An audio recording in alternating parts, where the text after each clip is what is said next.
So this is Dr. Sepuri Krishnamohan. I am a senior consultant endocrinologist at my own center, Sepuri Diabetes and Endocrine Center, Karnool.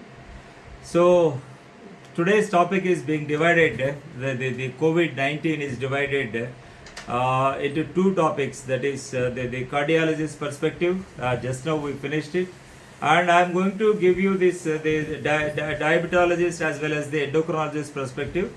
We'll talk something about the hypertension, role of hypertension and the cardiovascular diseases and the type 2 diabetes in the background of our COVID-19 pandemic.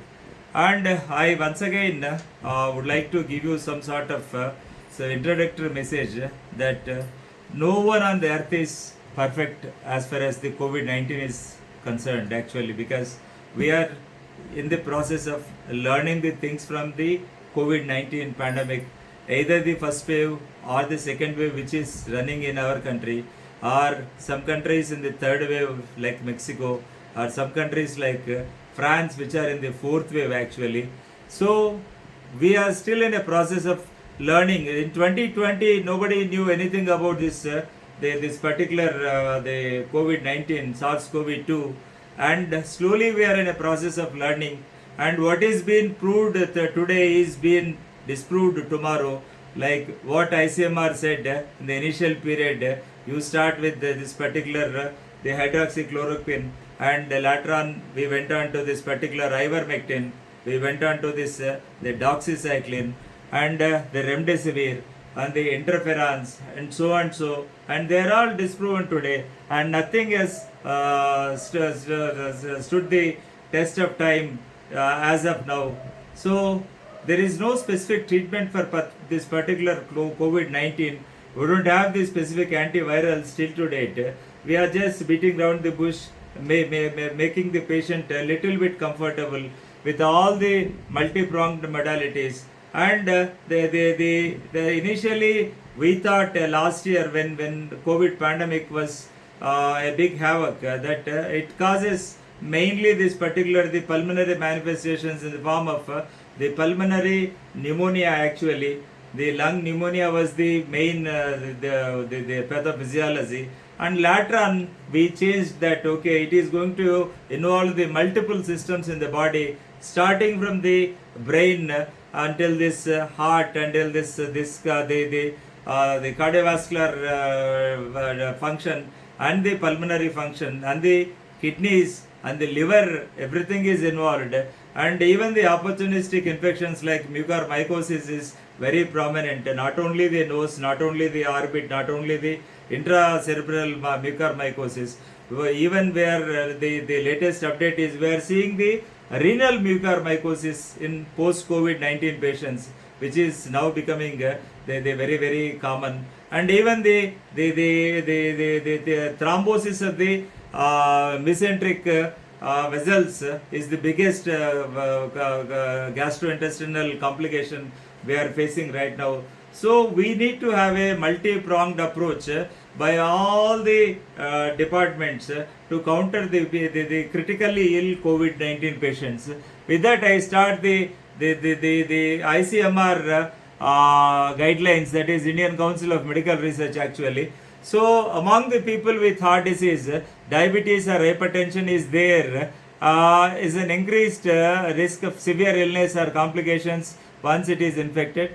The majority, that is 80% of the people diagnosed with COVID-19 will have mild symptoms of respiratory infection, fever, sore throat, cough, and they make full recovery. And the second wave is totally different. They don't have the classical symptoms like fever, sore throat and cough, and they different manifestations like simple body aches, or even this in the form of gastrointestinal disturbance, that is in the form of vomitings or in the form of the diarrhea. It is very atypical presentation. That's what we've been seeing in the last 3-4 months, the COVID second wave which we are facing right now in India. And some of these people with diabetes and hypertension and heart diseases including heart failure may develop more severe symptoms and complications. And the vulnerable sections of the populations this particular the COVID-19 is concerned is the elderly aged people are more vulnerable to develop this particular COVID-19. And apart from that, the diabetes, hypertension, the heart disease, and the smokers, and the lung diseases like chronic obstructive pulmonary diseases, otherwise known as the chronic obstructive lung disease, and the chronic obstructive airway disease, and the patients suffering from asthma, and the smokers, and the patients suffering from the kidney problems, and the patients suffering from the liver problems, and the patients who are on the corticosteroid therapy, that is the immunocompromised patients, the iatrogenic prescriptions, that we only generate the prescriptions for the cases of this particular the rheumatoid arthritis, or the ankylosing spondylitis, or the systemic lupus erythematosus, SLE, and all they are all the compromised patients who are on chronic therapy of corticosteroids, and the patients suffering from the malignancy, either on the chemotherapy or on the radiotherapy, or the vulnerable sections of the population who get contracted with this COVID-19. So therefore, extra care is advised for these patients. Next slide, please.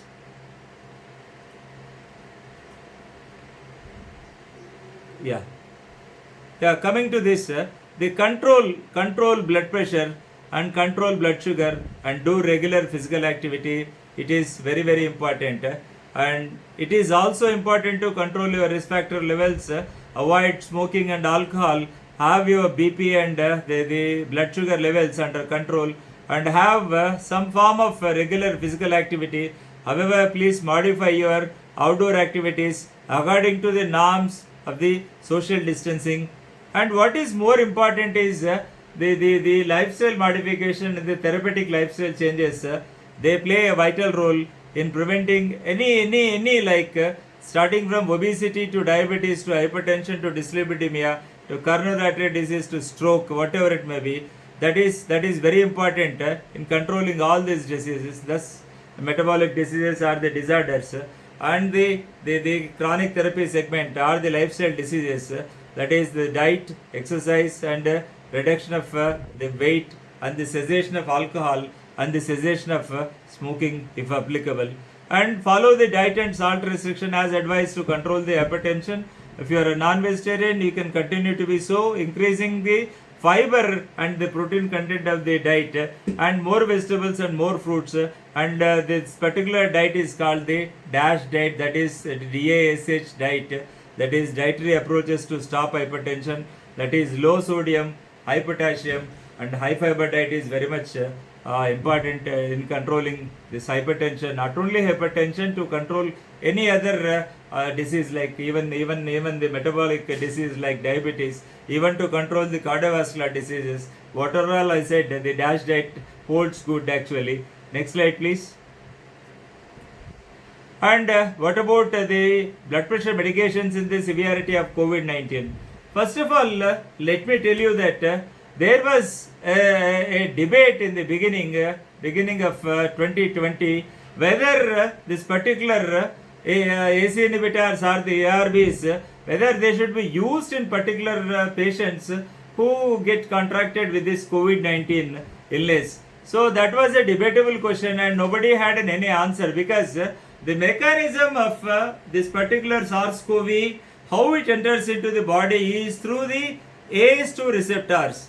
And there was a debate actually whether the patient on AC inhibitor or ARB should be continued or should stop the medicine.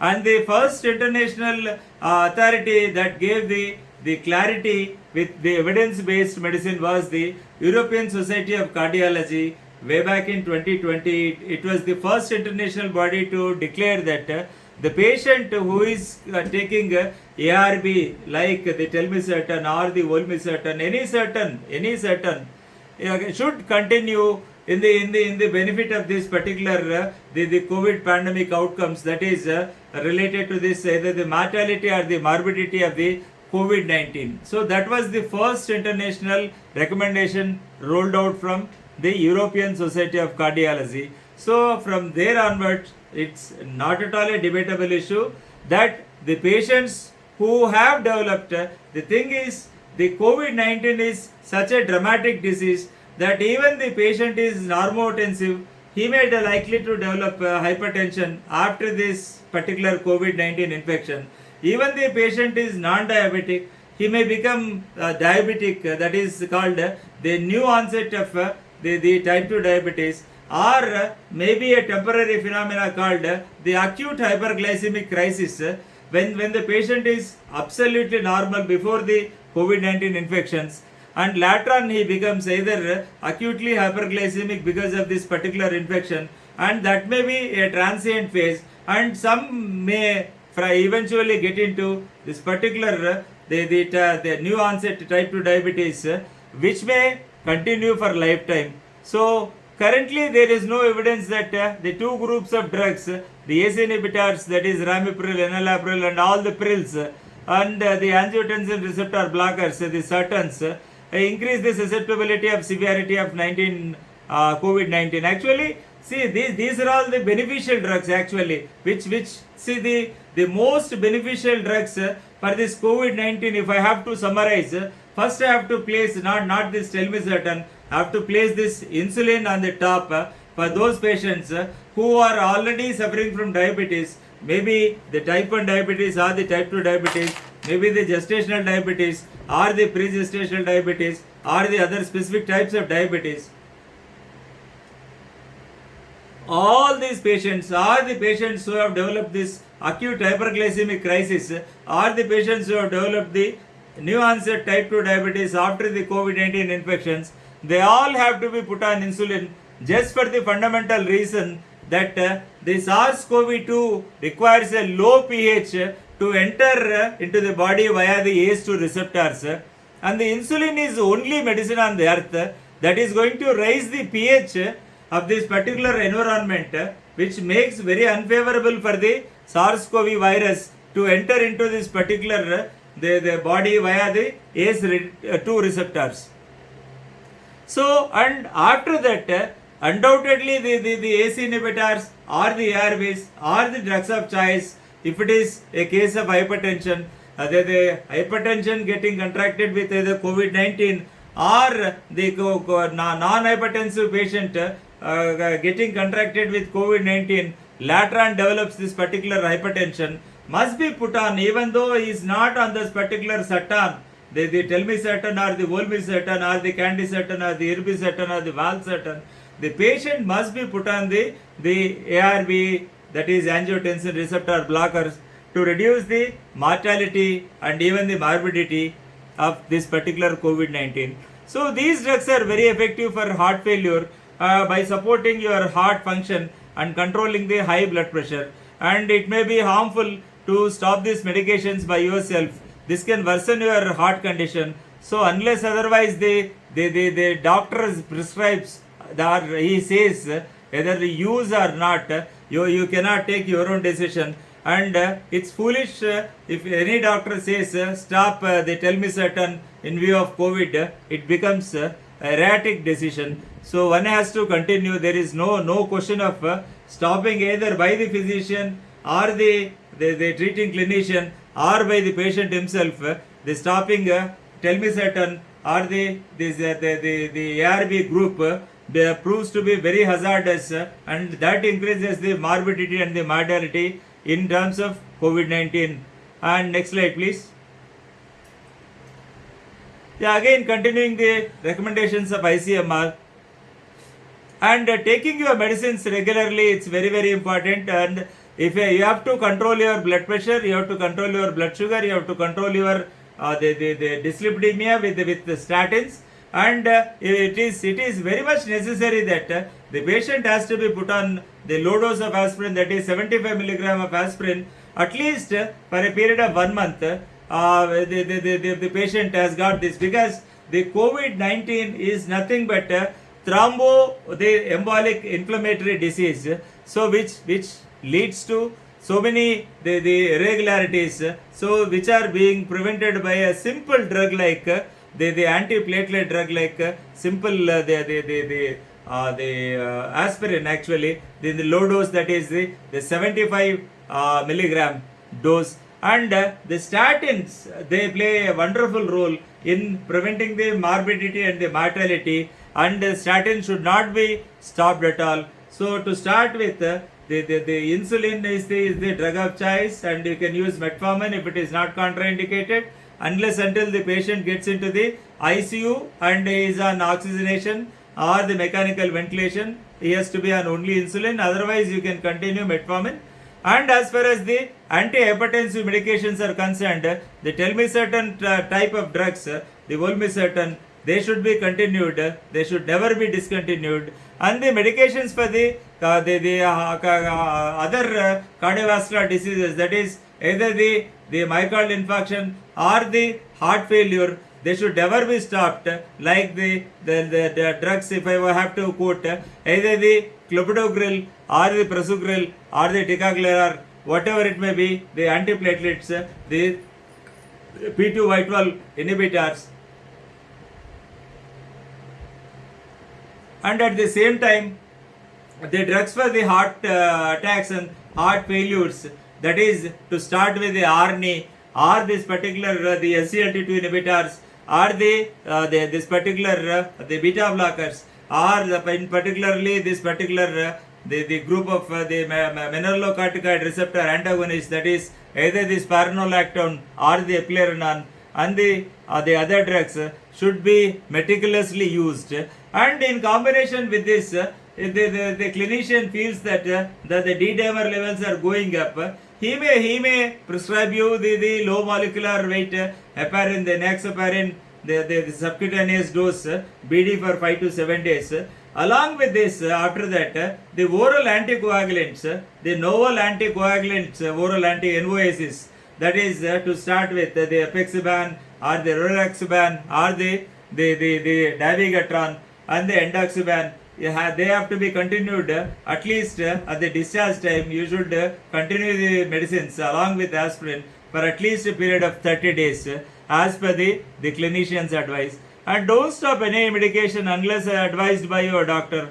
Continue with your blood pressure, diabetes and heart disease medications in case you are unable to see your doctor. And medications to control cholesterol, that's what I said, the statins should be continued. Next slide please. And here is a poll actually. In the post-COVID-19 period, will you recommend the use of aspirin and statin therapies to prevent the long-term complications, cardiovascular complications in hypertensive patients? It's absolutely yes. There is no chance for that. You have to continue this particular aspirin and statin. Next slide please. And very unfortunately, only 62% of the doctors said no, and the 17% they said no, and yes was only 62%. Very pathetically, the use of aspirin and statin therapies to prevent long-term cardiovascular complications in hypertensive patients in the background of COVID-19, it should be 100% they should use this particular two drugs. They can never be neglected, they can never be withdrawn. Next slide please. And the effect of low dose aspirin and mortality and the viral duration of the hospitalized adults with COVID-19. On the left hand side you can see this the diagram showing on the x-axis the time after the disease onset in days, and the y-axis it shows the percentage of survival. You can clearly see the difference between the survivors and the non-survivors, that is divided into two categories. Those patients who are on aspirin have survived better when compared to the non-aspirin users, which they landed up in the least survival rate when compared to the patients who are using aspirin. Both the 30-day and 60-day mortality for the aspirin group were significantly lower than that of the non-aspirin group, and the findings provide evidence supporting the low dose use of aspirin to prevent embolic events for patients infected with SARS-CoV-2 was not associated with increased mortality of COVID-19 patients. Next slide please. And aspirin use is associated with decreased mechanical ventilation and intensive care unit admission and in hospital mortality and hospitalized patients with coronavirus disease 2019. See, these are all the advantages. See, the aspirin use is associated with the decreased mechanical ventilation and the decreased admissions into the ICU, and the in-hospital mortality rate is very much reduced. In the patients given aspirin, that is 43% less likely to be admitted into the ICU, 44% less likely to be placed on mechanical ventilation, 47% less likely to die in the hospital. And the drugs I have mentioned, the game changer is always the steroids. There are certain recommendations for the usage of steroids. One has to be very meticulous. Most of the doctors have become over enthusiastic and they just started playing with the patients just like that. See, the ICMR started giving the guidelines that no patient should be put on corticosteroids. They are advised home isolation. So without monitoring, you are not supposed to they start the corticosteroids in the patients who are advised the home quarantine or the home isolation.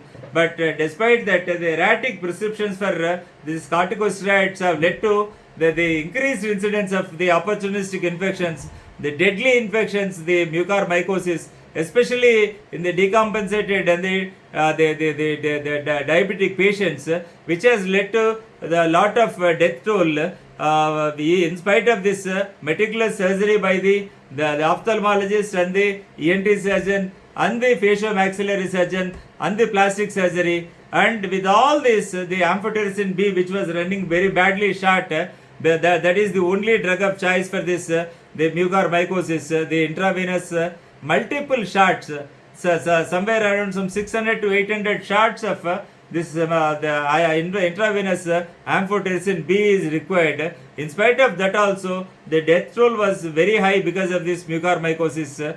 So, next slide please. Next slide please.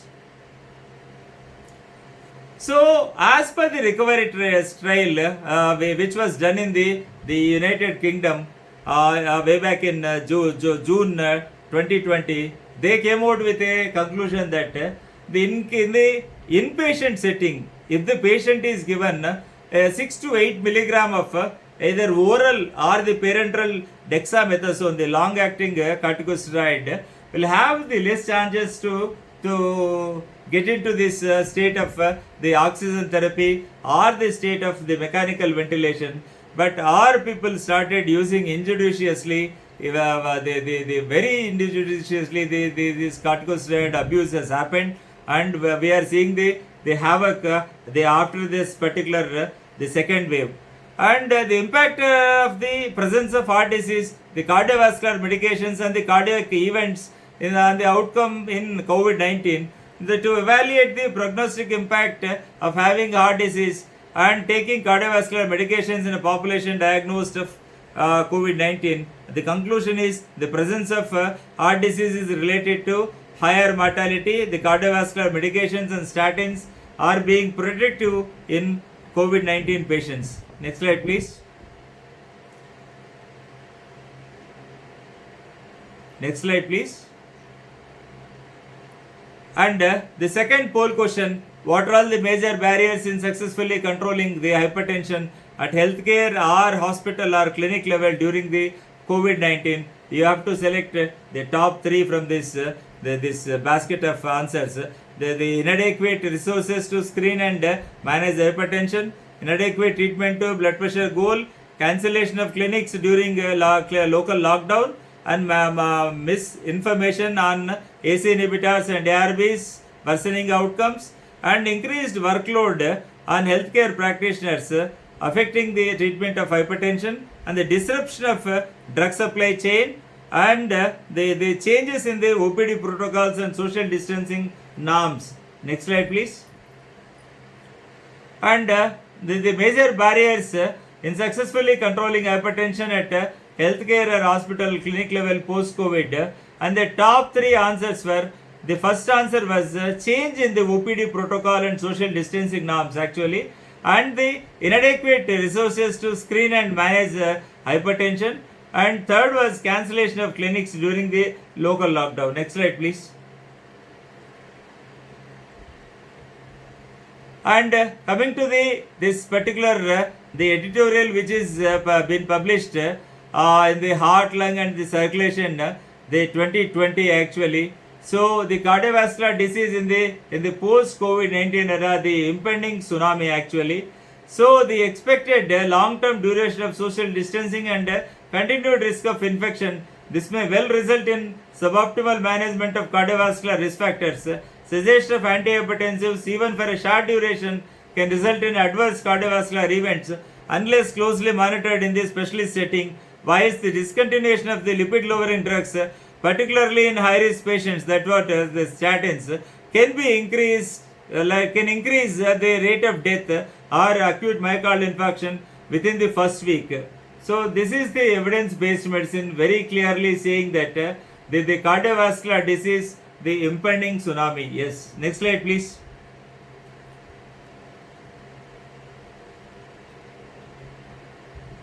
And the third question, what are all the barriers in successfully controlling hypertension at patient level during COVID-19? The lack of awareness on hypertension, adoption of westernized lifestyles and unhealthy lifestyles, and fear of side effects of antihypertensive medications, affordability of the antihypertensive medications, physical inactivity, staying at the home during the lockdown, and fear to attend the clinics due to fear of contracting COVID-19, and not able to use online consultation and the telemedicine, that is telehealth. And the very pathetic part as far as hypertension is concerned, not only in our country is okay. See, our country is such a country that you can do all bloody undo things in a very proper way here. So even in the most advanced country, the number one country in the world, the United States, is not an exception for this the pathetic situation of hypertension. If I want to say, like half of the patients who are suffering from hypertension in the United States of America, they don't know that they have hypertension, first of all.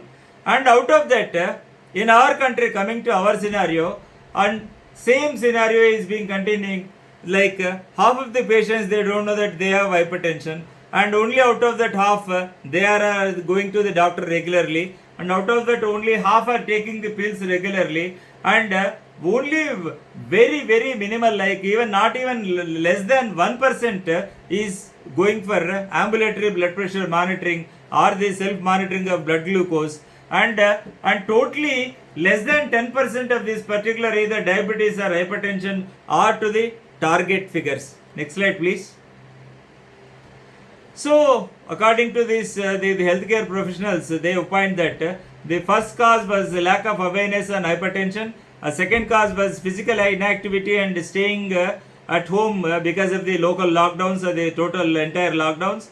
And the third cause was fear to attend the clinics due to the fear of contracting COVID-19. Next slide please.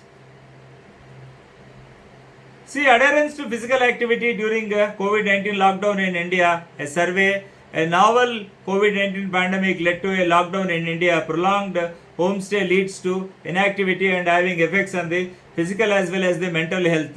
And this study concludes that the awareness regarding the benefits of exercise should be promoted further across all the populations, and the body rapidly adapts to the bad changes that occur due to physical inactivity, that is the sedentary lifestyle, and can result in decreased quality years of the life, and thus the primary preventive role of the physical activity must be taken to the advantage. Next slide please. And the challenges during the COVID-19, the patients might avoid or delay seeking care because of their concerns for contracting COVID-19, and the ability to diagnose the new patients and monitor patients with hypertension safety has been compromised, and the increased risk of underuse of antihypertensive medications. And these are all the challenges we faced and we are facing and will face in the future also because of this COVID-19. Next slide please. So fourth question is, which of the following options do you suggest for effective awareness and screening of hypertension post COVID-19 period, and educate people on hypertension control access to affordable and blood pressure measuring devices, and validated home blood pressure monitoring for accuracy in screening, and screening by the allied healthcare provider. And there are two HCPs. One is healthcare professionals and the second is the healthcare providers. That is, the paramedical staff are called the healthcare providers and the doctors are called the healthcare professionals. And the placement of blood pressure measurement kiosks in popular areas like the pharmacies and the supermarkets or the saloons and all. The next slide please. And the 38% of the healthcare professionals, they opine that it is essential that we should educate the people on hypertension control, and respectively 26% they said validated home blood pressure monitoring for accuracy of screening, and respectively 21% opined that the access to affordable blood pressure measuring devices. Next slide please. And methods to improve the screening of hypertension.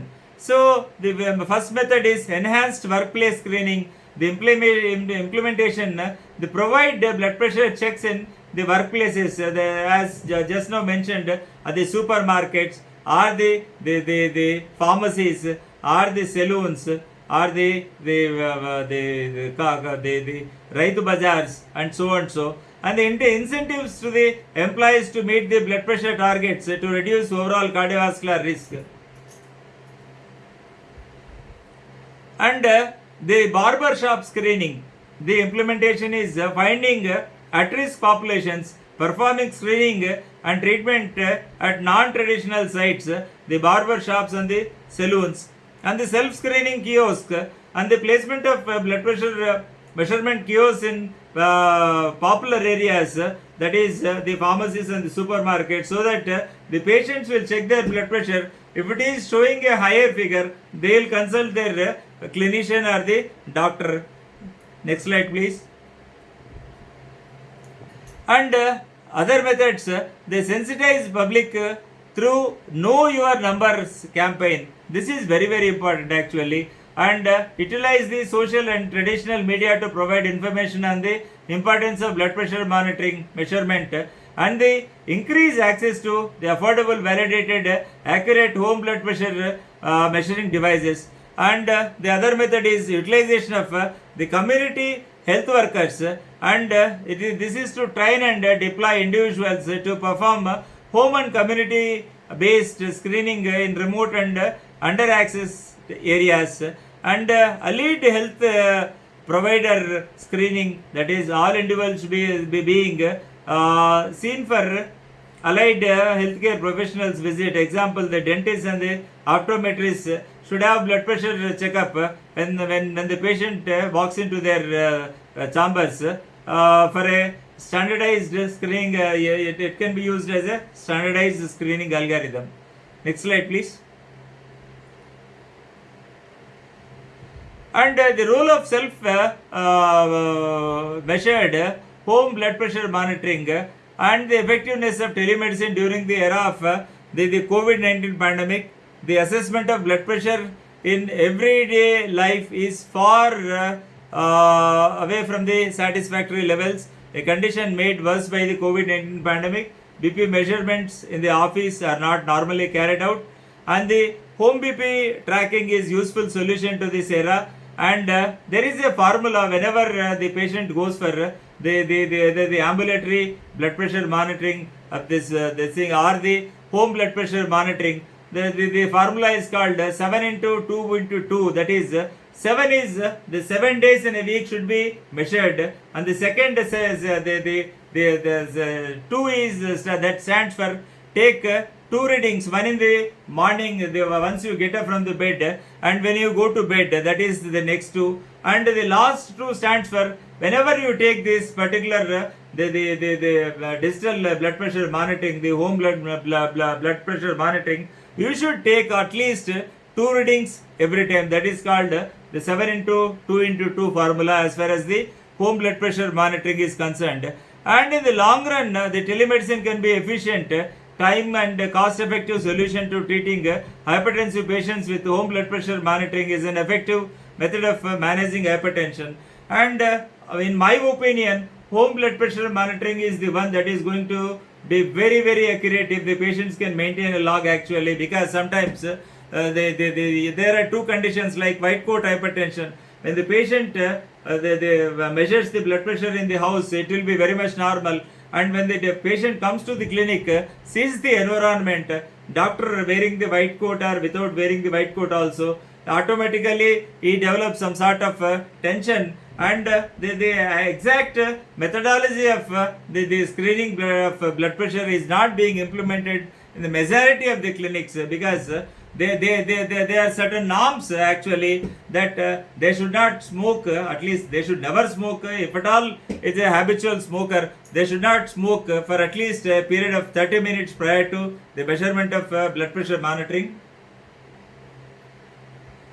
And preferably the patient should empty the bowel and bladder at least 15 minutes prior to that, and he should be relaxed, sitting in a chair with the back touching onto the back of this thing, with the hands on the hands of the chair, and the feet must touch the floor actually. See, this is how they have to relax, and the either the NRI method or this digital manometer, that should be parallel to the level of the heart.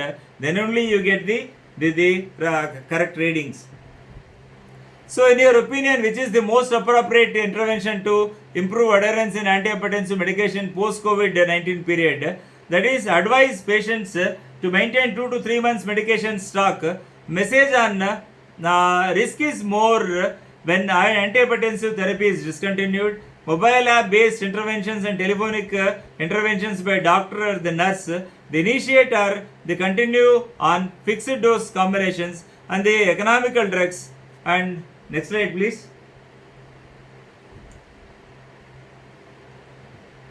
So 34% of the healthcare professionals opined that message on risk is more when antihypertensive therapy is discontinued. They thought that it is the most appropriate one. And 20% respectively said advise the patients to maintain 2 to 3 months of medication stock, because all the pharmacies were closed down and the logistic problems were there. They were not able to get the medicines. Even the super stockist was not able to get the medicines, and the stockist and the sub-stockist and the retailer and the pharmacist. So it went on like that. So 18% opined that mobile app based interventions are telephonic interventions by the doctors, and 13% opined that they initiate or continue the fixed dose combinations. Yes, next slide please. Yeah, keeping a lid on blood pressure during the coronavirus crisis, they follow the medical advice. Patients taking common types of blood pressure medications, either the angiotensin converting enzymes, inhibitors, AC inhibitors, or the angiotensin receptor blockers, ARBs, who contract the COVID-19 should continue the treatment unless otherwise advised by their physician, according to the statement from the American Heart Association and the Heart Failure Society of America and the American College of Cardiology. And consult with your healthcare provider before changing treatment strategies. Some medical officers are offering virtual or telemedicine visits and have extra medication on hand. So because of the logistic problems, because of the local lockdowns, it's always to keep the medicines in plenty, 1 month or 2 months extra, and check with your doctor and the pharmacy to see whether you can get the large supply of the prescription medications.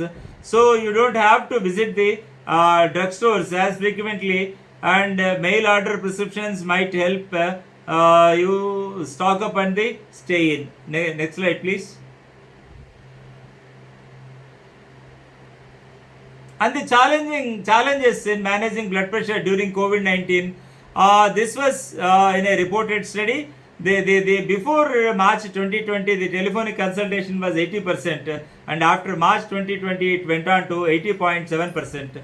And the video conference was before March, it was 12.6%, that went on to 36.7%. And emails, that was only 2.6%, that went on to 6.2%, because of the unavailability of the doctors and the physical maintenance of the distance, maybe the reasons. And the doctors also were in panic, and they might get contracted with this particular COVID-19, and the lockdown of all the clinics are the OPD based hospitals. the telephonic discussion and the video consultation have been increased during COVID-19. Next slide, please. And the COVID-19 and beyond, the virtual consultations and in the primary care, reflecting on the evidence-based for implementation and ensuring reach, the commentary article, the virtual consultations may offer opportunities to reform in primary care. However, we must be cautious not to consider it to be a golden bullet. Absolutely, because I don't personally I don't encourage all these the telemedicines or teleconsultations. I did not close my clinic even a single day throughout this last year, and I generally don't close. And even in the lockdown also, mine was the only one clinic that went on continuously working restlessly. And it is important when needed to support the diagnosis, and when physically the presence is deemed too risky in light of the COVID-19, and when socially distanced care provision is preferred, and virtual consultations, they have facilitated the access to primary care for many people throughout the COVID-19 pandemic. Next slide, please. Yeah, and thank you so much for USV people for giving me this an opportunity to be a speaker of this evening, and thank you for the patient listening, my dear participants.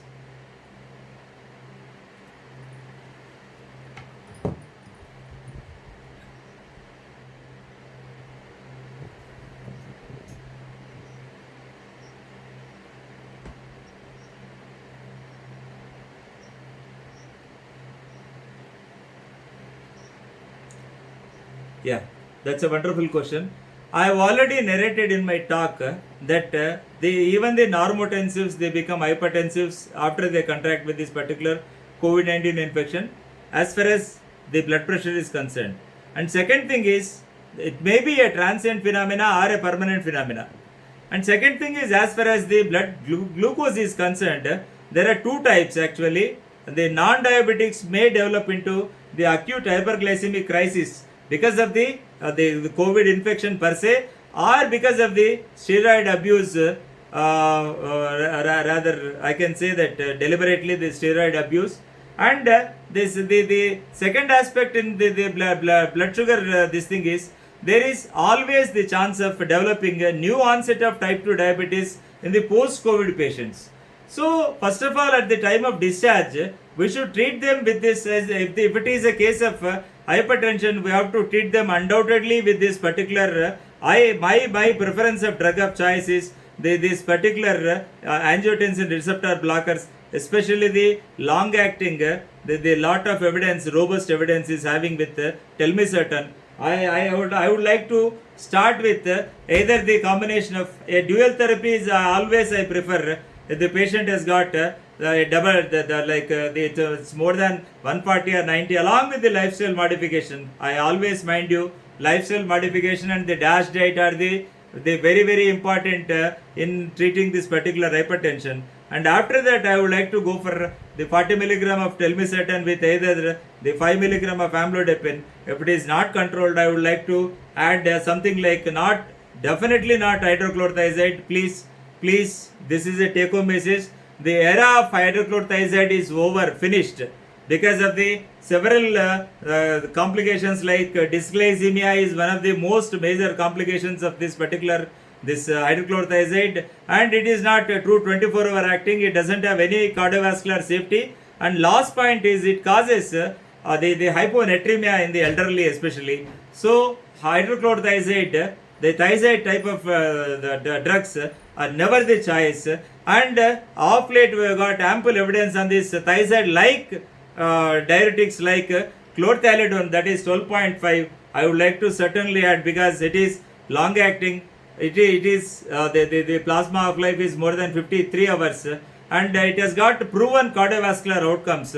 So the combination of either the telmisartan and the amlodipine, if at all it is required, In the case of the young and all, I don't hesitate to go for 12.5. If it is in the case of elderly, that is around 70 and all, I would like to go for 6.25 of chlorothalidone, because they're keeping this deleterious. The dyselectrolytemia in the elderly, they are very fragile. So this is regarding this blood pressure post COVID.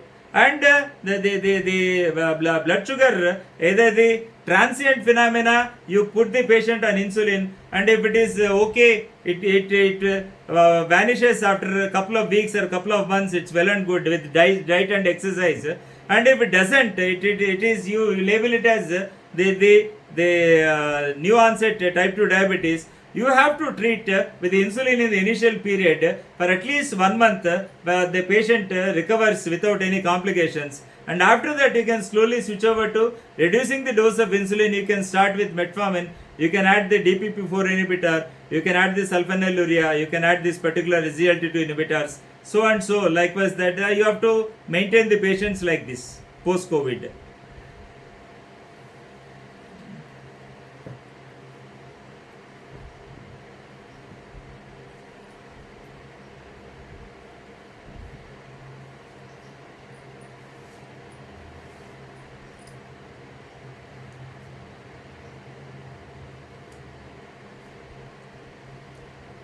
I didn't get you. Is it my question, or are you asking Dr. Razu?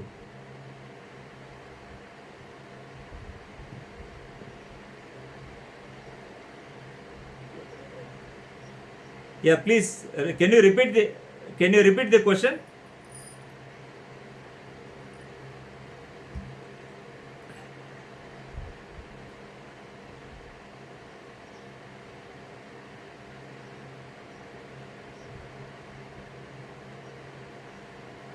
Oh,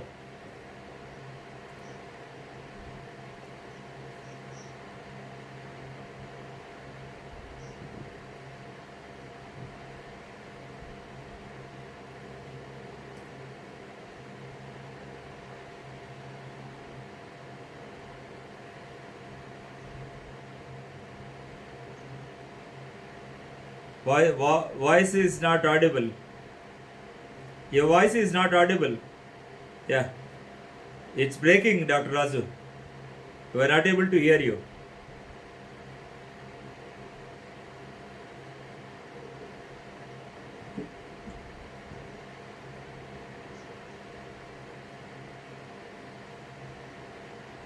Yeah, yeah, yeah, yeah.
Per se, if the patient is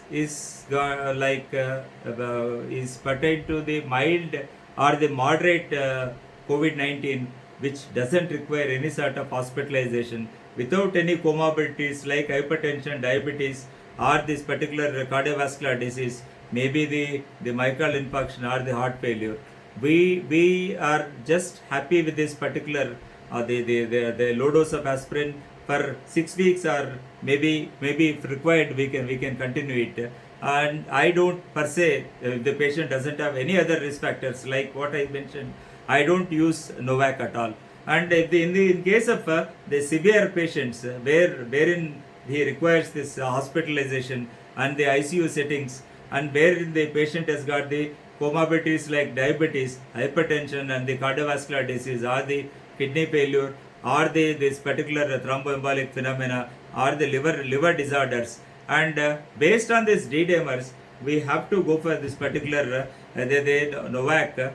Post discharge, we use either the rivaroxaban 10 milligram once a day. That is the most convenient and most suitable novel anti oral coagulant that is advisable at least for a period of 4 to 6 weeks.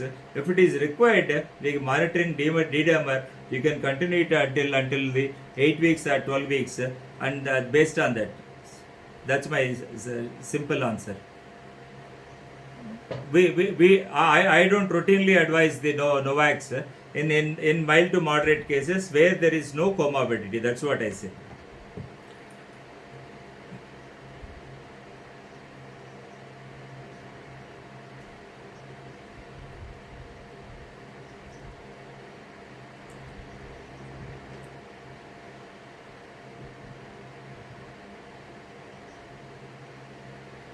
To all the healthcare professionals and my the patients also is, don't take COVID so light.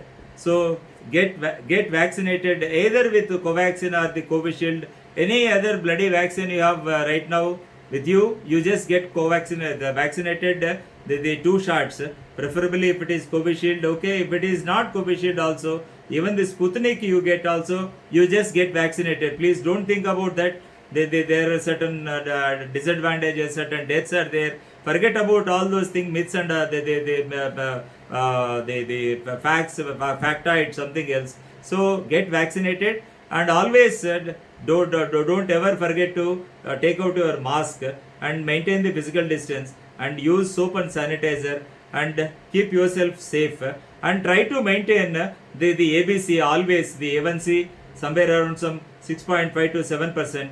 And the blood pressure somewhere around some 120 to 130 systolic and 80 diastolic, and the cholesterol LDLC always less than 70. That is, if you take care of ABC, I think you'll be safe, and everything will go up smoothly. And even you get contracted with this particular COVID-19 also, the morbidity and the mortality will be very low in those patients who maintain up this ABC.